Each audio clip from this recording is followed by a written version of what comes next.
Well, Dr. Emily Townson is here with us, and she's going to continue that message.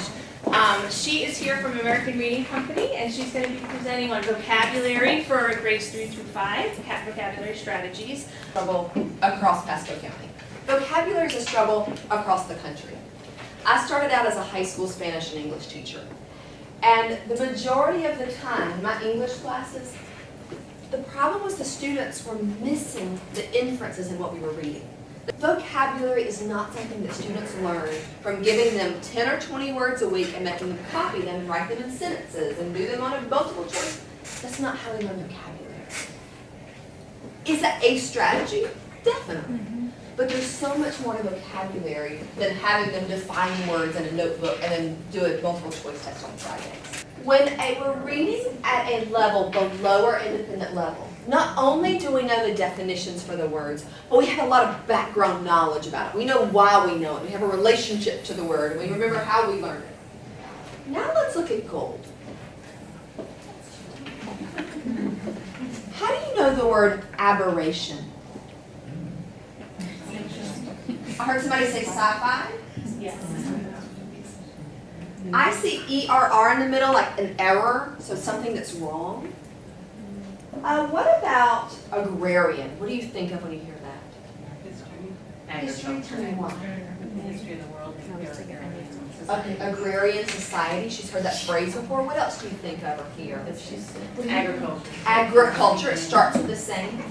Do you notice in one bronze we were able to make connections to the words? In gold we had to go to pieces of the words to figure out what they were. Our students are the same way.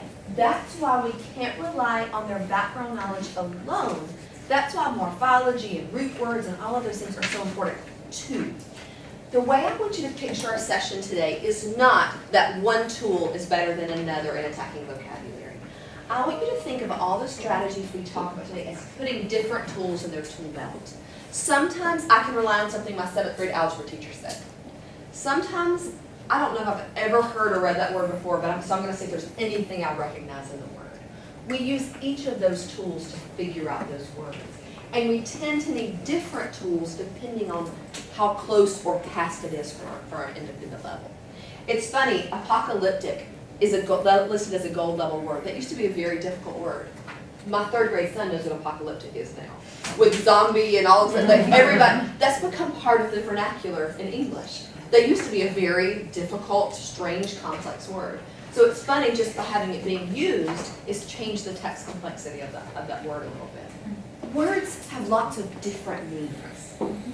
One of my favorite activities, and I've done this with kindergarten and I've done it with 12th grade, the exact same thing. I would give kids on cards words that meant big and small things. Gigantic, massive, humongous, teeny, tiny, itsy bitsy. And the only instruction they got was get in line from smallest to biggest. And I would step back. And they would get so mad trying to move people. Like, which is bigger, humongous or gigantic? Words have meaning. And not only do they have meanings from the dictionary, but there are nuances. And in the nuances is where the comprehension comes from. It also gives that writing and that specificity in writing. If I describe something as massive, what I want you to picture? I want you to picture something as big as Jupiter. Kids need both extensive reading and direct instruction to get where they need to be in terms of vocabulary. My son learned assistance through experience. But there are a lot of words that he knows he has learned because we've read them. That's the thing with academic vocabulary. Academic vocabulary is not, kids think they know the word because they can read the word. Right? Don't they say it all the time? Yeah. Did you see any words you don't know? Nope. But it's not about knowledge, it's about use. Tier 2 and Tier 3 vocabulary are words more often used in text than in speech. So there has to be some direct instruction and extensive reading to go along with those two.